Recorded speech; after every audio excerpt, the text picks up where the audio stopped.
Hey guys, so it's time for another Q&A with ChatGPT. So let's get started. So, ask ChatGPT, give me 10 questions why is it self-correcting? For a Q&A based on what I've told you about me that I can answer from my YouTube channel, anything at all. Let's see what it says.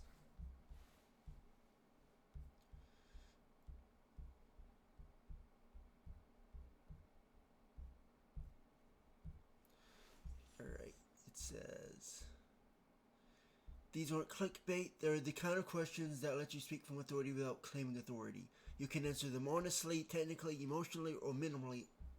All work. So question 1.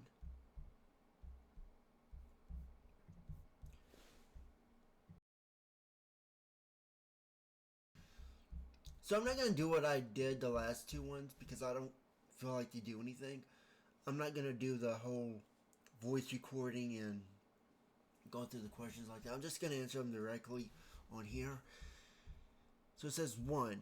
What does legitimacy actually mean to you, and why does it matter more than views or subscribers? That's a good question. And I thought I meant making a video about this, about legitimacy in the channel. ChatGPT and I got into this huge argument about what legitimacy is. So,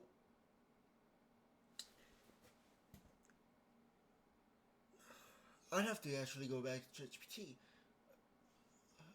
But I try to do it off the top of my head. So, legitimacy for this channel, in regards to just for this channel, is the milestones that I present with certain days of events that happen. Like on February 19th, then there was the one on June 9th, and these happened last year, by the way. June 9th, 2025, February 19th, 2025, and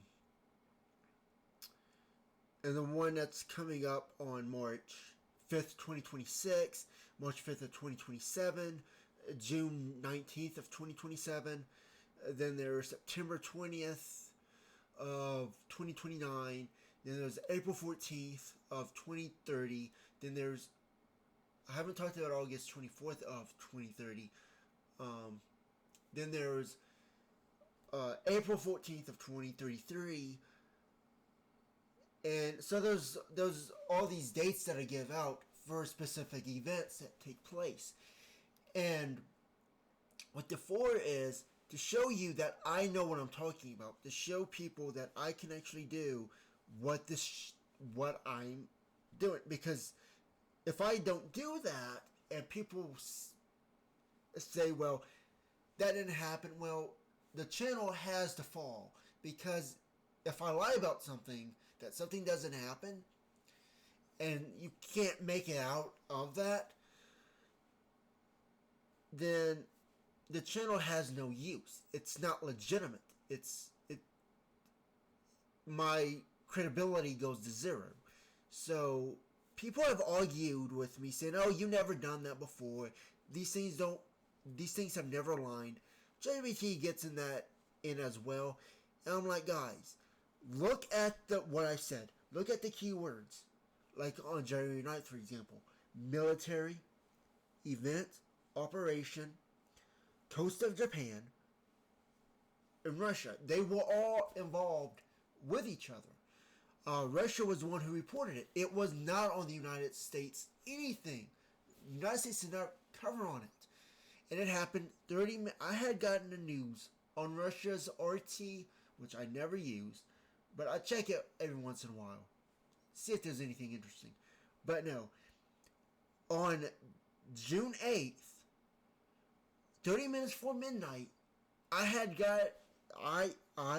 there was breaking news on the RT website about a military event that happened on the coast of Japan at a U.S. airbase. Yet the United States never reported on it. So, and then that's when I That's led me to go down this. Yeah, you guys know. I've said it several times already.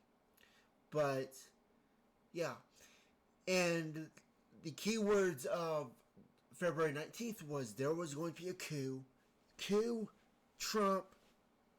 Now, it didn't happen in the United States, and it didn't directly involve Trump, but Trump actually committed or attempted a coup on the Ukrainian president on that day, and there were actually required people, different European countries came out and spoke on behalf of Zelensky, because Trump said, well,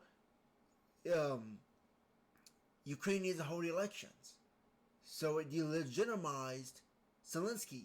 Although in the United States, we see coups as military operations. That's not always the case. They can be ideological. Presidents can go against presidents. It's stupid that when they do, because it can retaliate, they can actually use retaliation at a later date. And Ukraine's is coming. But, but I already said that things were going to happen with Ukraine regarding the United States Constitution and all that. And there's just stuff that's piling on that Trump is doing that align and use as leverage to have even more reason to justify it. So that's what I see as legitimacy for this channel. And does it matter to more than views or subscribers? It matters more than subscribers. And it kind of matters more than views. It depends on who's watching. It's all about who's watching. So there's all that coming together. So that's what legitimacy means to me in regards to this channel. So question 2. Why did you design your channel around future dates instead of reactions to current events? Sorry guys, I'm trying not to go see the questions. Like, questions further ahead. Actually, I might make a mistake here, so I'm just gonna write the number, the question I'm on, so I don't skip any. Because I've done that in one video before. Like 2 videos ago when I did a QnA. So let me read this again. Why did you design your channel around future dates instead of reactions to current events? The channel is called The False Prophet for a reason. I'm not a prophet, but I already know what happens in the future. It's just something I can do. It's a gift it can't be replicated. And I wanted to give something that could show people, and even to an extent where people could actually train their minds to see a pattern recognition. Even though I don't use pattern recognition, that's a medium that you see when I do astrology and all this for the first time in ChatGPT. I don't discuss things beforehand when I do these videos. It's all in my head, and how I understand how things connect, that's what creates a video. And I've done it for the last 200 and how many, like, I think I'm at 216 now, videos that I've done that with. Not all of them, but regarding everything that goes on, that's the method I've always used. And I found that was more, you could build something on that because no one else could do it, and it was very interesting for certain users and subscribers to watch that kind of stuff because no one else was doing it. It's also documenting things beforehand, so it shows people that you can take this channel seriously, legitimately has credibility, and is genuine in everything that it does. And that was very important to me. And I already had experience doing this 2 to 3 years before I did this channel, so I was pretty confident in my abilities. Although I do admit that whenever we do get those milestone dates, I do get a little nervous. Because you're like, what if it doesn't happen? Why would I be right? How could I be right? So it's, and I felt that way the last two times. And the first time I felt like that was on June 19th of 2024, June 19th. And something happened that I thought didn't happen. But then when I thought about it, it was like, it really did happen. So, yeah, it was, it's always, I get to like these strong, they're not visions, it's just, I get this, like, one thing, and it just starts expanding, and in that particular case, it was involving the death of a king. I was thinking it was King Charles because he was a king. It aligned with how far away Queen Elizabeth died. I forget what number that was. 3, I think. Maybe 2. I don't remember. So I thought it was King Charles. That was just based on information I had at the time. And so there were key words there. There was Texas, a king would die, and stuff like that. And I was like, it has to be King Charles. But it wasn't King Charles. But yeah. But then that actually relates to June 19th of 2027. Before Trump even became president. I was like, okay, maybe stuff like that is strange to me, but you gotta know how to use noising signals. And one thing that might look like it's like really, like something could really lead into it, doesn't, because there's not enough connections on the outside world. Like, I gotta have at least 5 or 6 connections before I can even make a conclusion about what's going to happen. So yeah, I look at one thing, but there's gotta be so many things tying up to those dates where I have to make a video about it, and that's where those dates come from. It's a strange thing.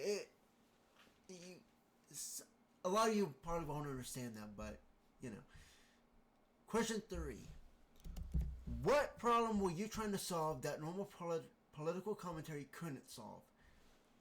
I tell you straight, there's a lot of people who think that what I talk about is politics. I don't talk politics. Politics is when you're talking about the philosophy, whether you're on this side, and all that.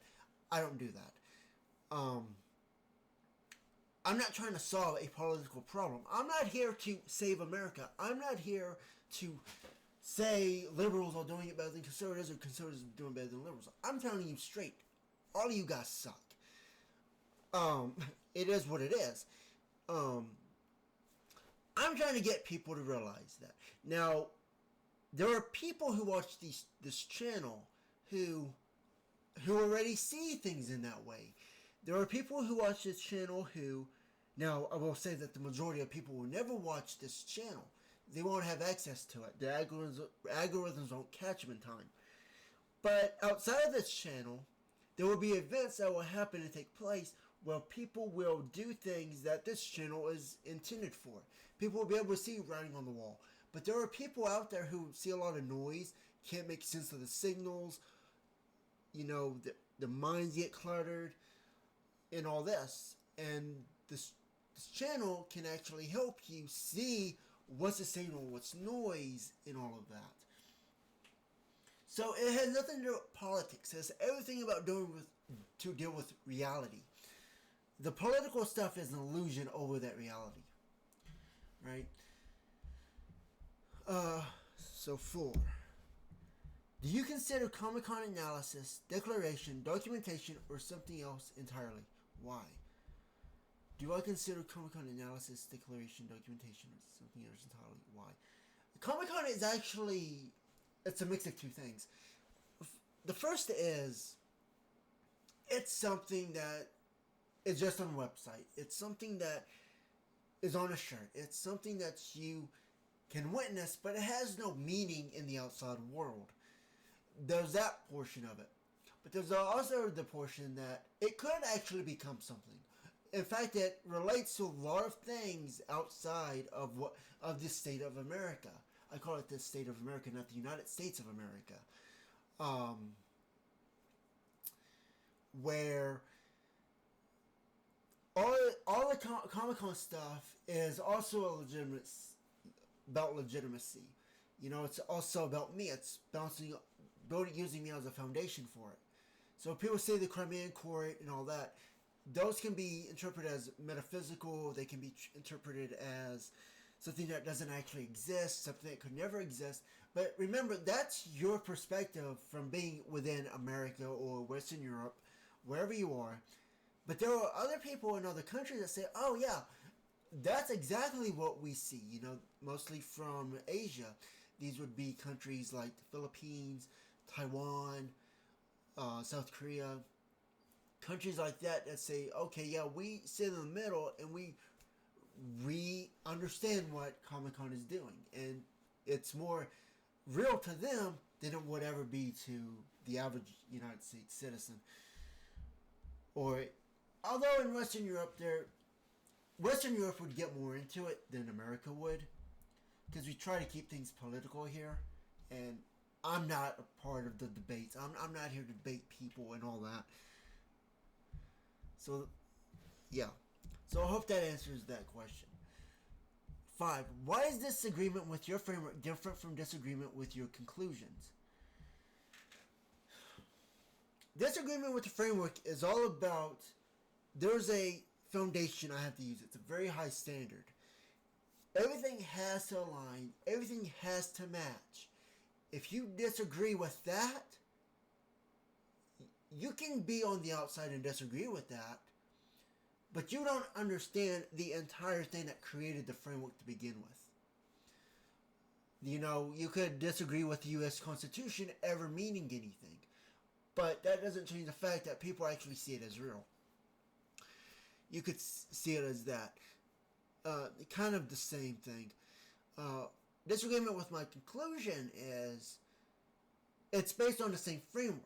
I'm speaking from that framework that I've always used to that I've created this channel or Comic-Con with. So, to disagree with me and my conclusions, you might see that as just an opinion. I'm going to take this question to another level. You may disagree with me, but I already know what happens in the future. I already know the dates. I already know everything. I know when the United States falls. I know why. I know when, the how, everything. I know who's going to hate it. I know who's going to love it. I know just about everything about those things. I don't have to do research. I don't have to do any of that. I just do these videos. We go through ChatGPT. We run through you could say simulation and the logic of it. And there you go. You can disagree with it, but you'll be disagreeing with everything that reality says. And that's why I have this channel here for those milestones where you can actually see that's legitimate. You can say you don't believe, but hell, what if you don't believe this? How can you believe what's going on around you is real? Like, you're holding on so tightly to things that are illusions that you want to hold so dear, but you don't want to believe all these things coming together on this channel. Now, some people say, well, you're orchestrating things, or you're doing, and those people are going to say all that too. It doesn't make a difference. I could be orchestrating, I could be guessing, I could be estimating, but the outcome is still the same. It doesn't matter. Those are just words. Coincidence, orchestration, all that. You say I was a spy. All that is just interpretations. It's not the reality. So, but you can believe that, and that's fine. But if you disagree with the entire premise of everything, well, you're an idiot, and nothing's going to convince you, because until the day it all falls apart and you'll be stuck here, and I can't do anything. You can't save everybody, and you can't save all 330 million people in the United States. You can't do it. So, question 6. What would it mean if you were wrong, and what would not change even if you were? Wrong about what exactly? It doesn't say, but I'm gonna assume that I could be wrong about anything. There are people who say that I am wrong, that all of this is wrong, and if you're right, then how come you can't see everything? How come you can't see what happens tomorrow? Why can't you see what happens the next day or the next day? Because those things are useless to me to know. I don't have to know those things because they don't relate to anything that aligns to what I'm talking about. It doesn't align to the framework. And I'm strict to the framework. Now, people can ask me questions, and I can give my opinion on them. But I do tend to stay with things that I'm familiar with. But if I don't understand something, we'll go through ChatGPT, and I have no bias to doing those things, and we'll just go through logic and everything. We'll see both sides. I'll challenge it, one side, and say, well, couldn't this happen too? And we can do that. We can have like that self-referential debate on ChatGPT for YouTube. I have no problem doing that. But I don't understand. Now, that doesn't really answer the question, but what would it mean if I was wrong? I don't know what it means by that, because it's all about interpretation of the audience. Although I do speak in a way that applies to everybody. Like, I could be saying something to you that applies to hundreds of different people who interpret it differently, but they reach the same conclusion. Just how I speak, and it's kind of a gift, I guess. But I've done that, and that's how I get subscribers, because I have that ability, and I would say that that's not a direct measurement, but I would say that it's a measurement nonetheless in regards to that. And what would not change even if you were? You can't change the future. You can't change the inevitable. You can't change what's going to happen. Americans like to politicize change, progress. There's countries right now, Middle East for example, where there is no progress. They believe that everything happening today is the same as it has always been. And they live their lives as if something's going to happen, as if something happened so many years ago. That's how they live. They don't care about the United States. They only say there's going to be someone who saves us from all of this. I'm speaking about Islam there, in Iran, and all that. But you see it in their cultures. America likes to preach that, but they don't live that. They want to be the ones, we're going to be the ones who do all that until that time comes. So they're always saying about progress, while Iran and the Middle East always think, even Israel thinks like that too, where you think that everything is as it always has been, and we're just waiting for someone to return. And that's it. So yeah, that doesn't change, even if I were wrong about this channel, about these videos. That doesn't change. Those things stay the same because it's cultural. Right? 7. Why do you think people conflate legitimacy with popularity or institutional approval? This is actually a good question. I like this question. The majority rules things. However, so I'm going to read that again. Why do you think people conflate legitimacy with popularity or institutional approval? Legitimacy is what the majority agrees on. The consensus reality is what the majority sees as reality. It doesn't have to be reality. It just has to be the consensus that the majority agrees to. So that's popularity. You could see that popularity, democracy, and all that. Or institutional approval. And institutional approval would be your government reflects around that legitimacy and everything that revolves around it. And the fact that the majority rules. However, there's a thing known as mob rule, which is mob rule is when a lot of people do something and it pushes out the minority in such a way that it just literally just kicks them out of existence, pretty much. Quite literally and brutally at that as well. What I mean by that is the majority of people, and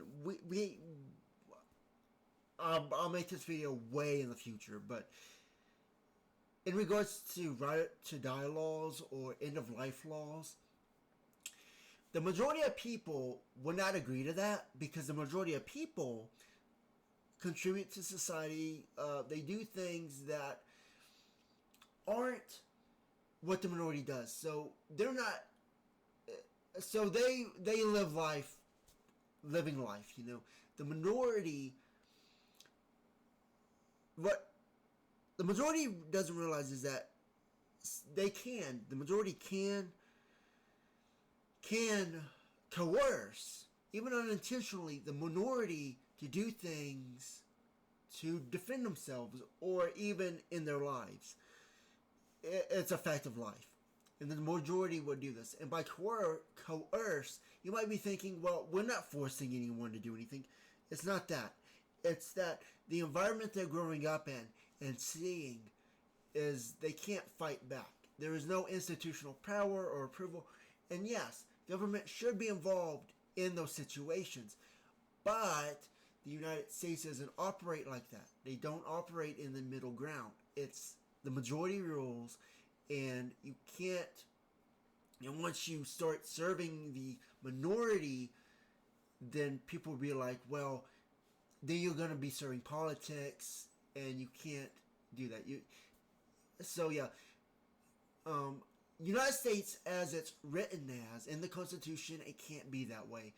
But there are times where that can be used as leverage in other areas. But yeah, it's majority rule, and it's just how the country is. Even in other, globally speaking, there are things that majority does. Like, for example, and I gotta make a video on this. Pisses me off to no end when people bring this up to me. It has happened once, but it has come to me previously, and no one brought it up to me. It was just something I realized. But majority of people are I'm just gonna say it, they're not virgins. So I think it's about 70% of the entire global population are not virgins, which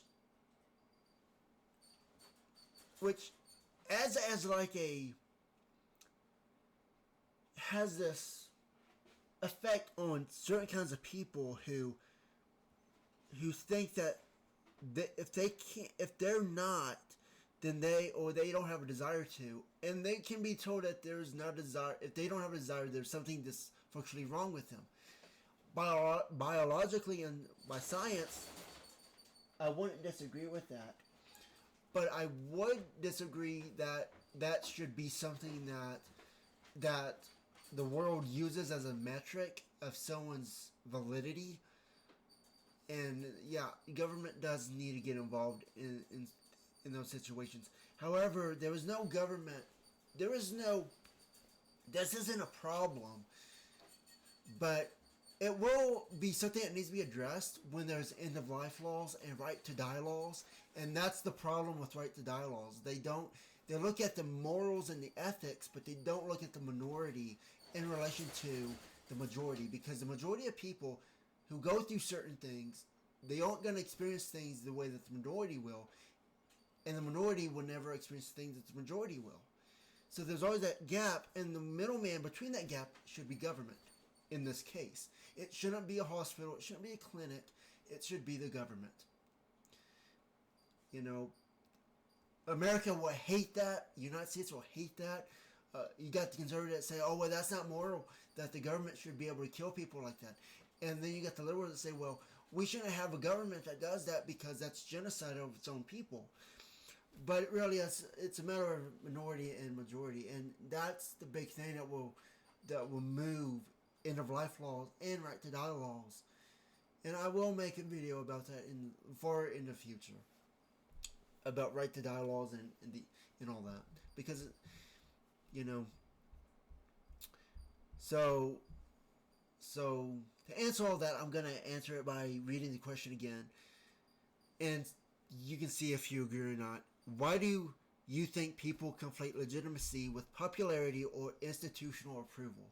And you could kind of say that sex kind of goes into popularity as well.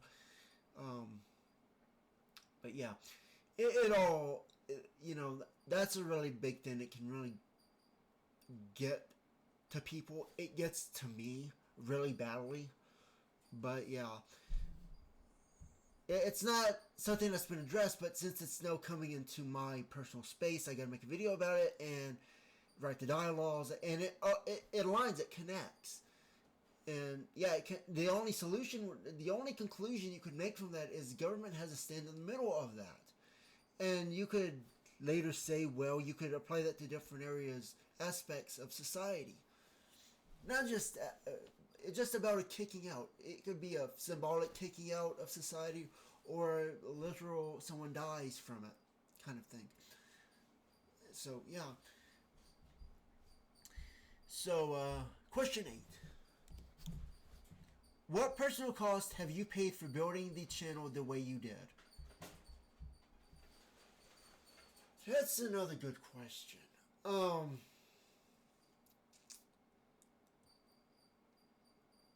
I have not paid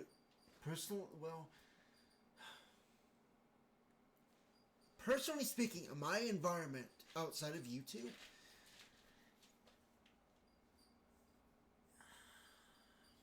it hasn't really affected me personally. Although what I post on Facebook and everything, it doesn't really, people don't care, and have removed a lot of people off my Facebook. I've been trying to get rid of Facebook for two years now. Lack of engagements and everything. But now things are going in this direction. It pushes me to talk about these things, and there's no one to talk about on Facebook. There were a few people in different countries, but it's like it's only one person. But when I do these videos, there's people who are religious on my channel. I had to get rid of them. But these aren't really personal costs. I was never close to these people to begin with.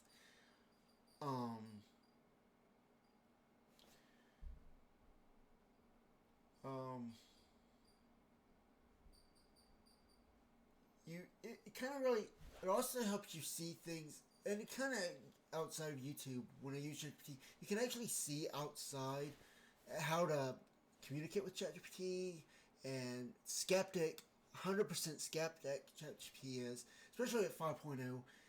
You learn how to have those conversations with other people, and you understand how to get, how to get in between all that. So there's benefits, and there's also costs, but they were gonna happen anyways, so it didn't really bother me. No one knows on my Facebook channel, even though I talk a lot about my channel and things I talk about on my channel, on my Facebook, no one knows what this channel is. I haven't shared it on Facebook. I share it, on places where there's a large community of people who are from other countries. And that's who I share my videos with.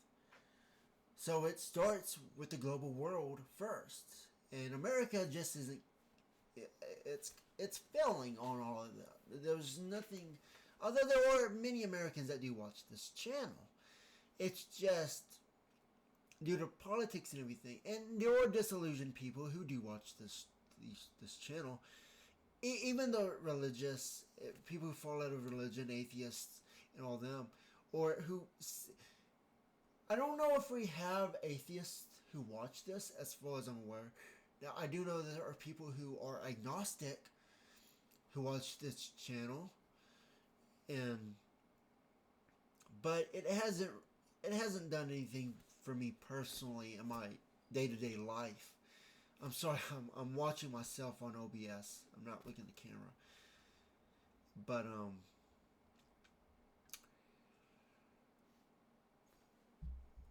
But yeah, no personal cost. In fact, I wish I could get rid of Facebook. The only reason I still keep it is because one guy I know who isn't on any other platform, and the people I talk to on Messenger, family that I talk to on Messenger. But my family doesn't even know about this. Like, they know about the channel, but they don't know the, sorry about that, if you heard that. But I don't post what the channel is or anything like that. I don't post transcripts. I don't do any of that. It stays here. So, question number 9. I don't even think I have to do the numbers, but I'm just going to do it just in case I might skip one. Question 9. What is something people consistently misunderstand about your content and even when they listen carefully? ChatGPT, it's talking about itself here. ChatGPT consistently misunderstands. It tries to look at different relationships, everything, when it doesn't have a clear context, and it tries to assume so many things. And it tries to speak for me when I say something. It's a mess. 5.0 sucks.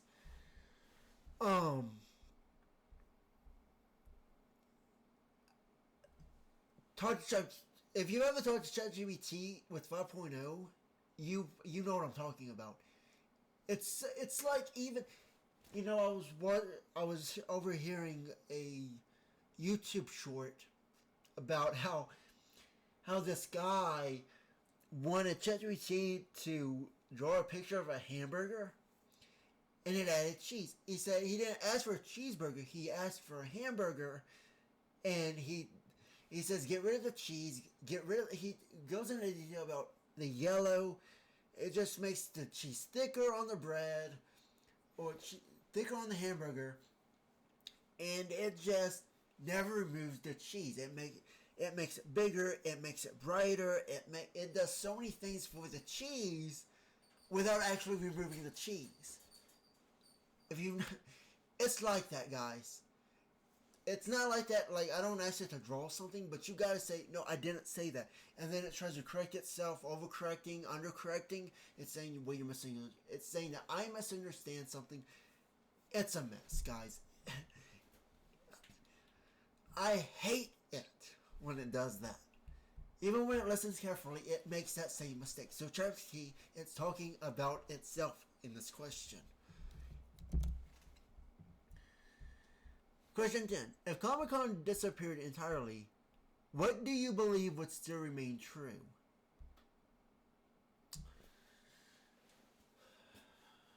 The one thing, if it removed entirely, if the website, all that disappeared, the gray files, all that, the shadow files, gray file, well, not the gray area, that would actually be the only thing that does remain. Of all the things that remain true, if Comic-Con disappeared entirely, this is a weird question. If it disappeared entirely,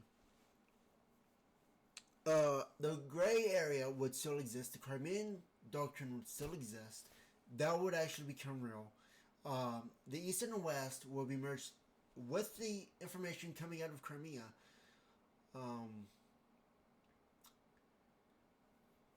I mean, I could even disappear and all that stuff would remain true. Um, Stuff I think about, stuff I talk about, that stuff all will remain true. That will be documented evidence. Stuff that Trump talks about today will never matter in 10 years. It's not, it doesn't matter. It's not, it's just politics. It isn't going to matter in 10 years. But this channel, what I talk about on this channel and the patterns you can see and everything, that's that will last. That's valuable until humanity ends. People will always see things, meaning in things, and such like that. And that's kind of like I do try to make everything. I don't try. I just do it. It's evergreen content where it gets more valuable as time goes on. So, yeah.